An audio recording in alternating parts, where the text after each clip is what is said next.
All right, Cholo Trucker here, Wrestling Rehab. Shouts to all the junkies out there. Here we have Christopher Michael Benoit, better known as Chris Benoit. Now, here's the thing about this character, man. This guy did it everywhere, globally. This guy wrestled all over the world, from New Japan Wrestling to Stampede Wrestling, WCW, getting his break in the WWE. And not only that, man, but reaching the top in the WWE. I'm going to be real with you guys, okay? I was never really a fan of this guy. I never really liked him too much, Holmes. I just didn't. He just didn't do it for me. I don't think he sucked.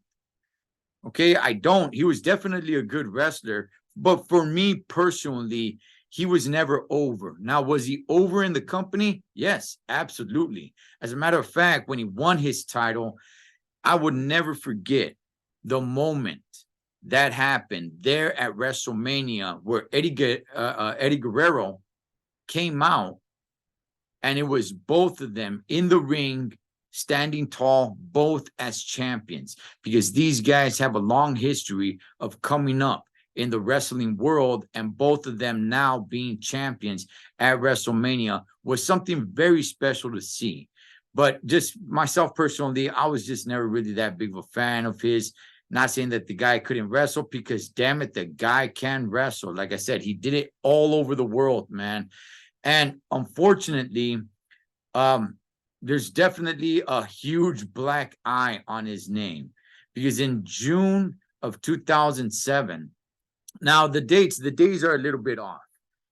Mainly it's known June 24th. That's the day that everybody can think of, because that's when it was reported, June 24th, 2007. That's when they found his family killed and him hanging. Apparently, it was a murder suicide. And at first, it wasn't really known that it was a murder suicide. And I saw the WWE do a couple of things. And then about 2 days later, something of that nature, I don't really remember exactly the days, but they came back out and they were like, hey, this was a murder suicide. He killed his family.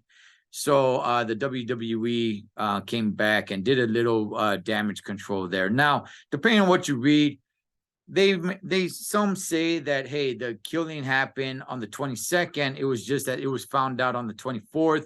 Not really sure, man. So you guys go ahead and believe what it is that you guys want to believe. But in June 24th, 2007, in Georgia, is when all this was found out. And because of that, Chris Benoit's name has just been canceled out of WWE and of wrestling. I haven't really heard anybody mention him. But his name is completely blacklisted. Now, this guy did a lot in wrestling and accomplished a lot in wrestling. And once the whole thing of, hey, you know what? Could it have been that there was something wrong with him? Could there have been some brain injuries that he suffered that made him do this? You know, there was the whole roid rage and all that kind of talk. Obviously, WWE kind of distanced themselves away from that. They didn't really want to talk about it, or any wrestling organization for that matter. But this guy, in my opinion, you know, he was a great wrestler. He was definitely a great wrestler.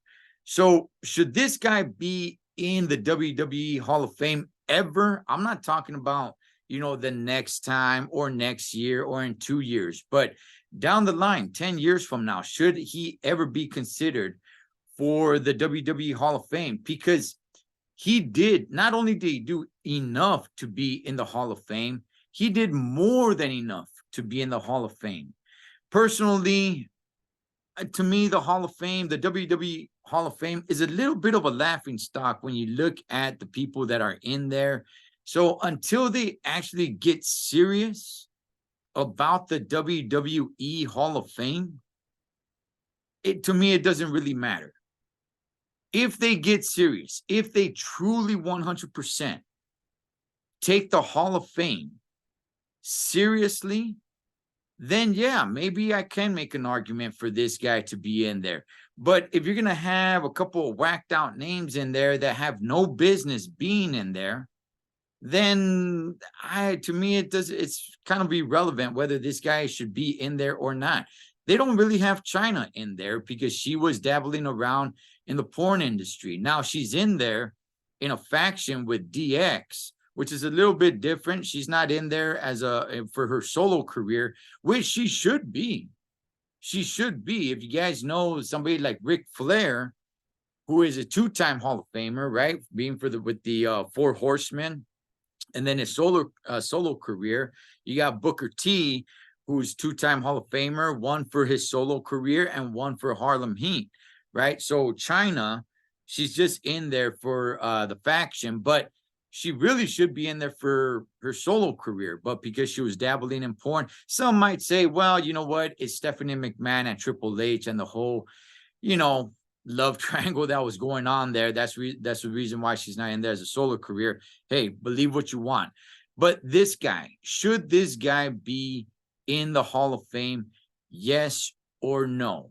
Like I said, unless the Hall of Fame is going to be taking it seriously, then it's neither here nor there whether he's in or not. And if they do put him in there, I don't have an issue with it. They could probably talk a little bit about health issues and mental health. If they don't put him in there, again, I don't have an issue with it either. He's been blacklisted. His name is not to be brought up. But what's your guys' thoughts on Chris Benoit being inducted into the Hall of Fame? I'm not talking about this time next year, 2 years from now, but should he ever be inducted into the WWE Hall of Fame?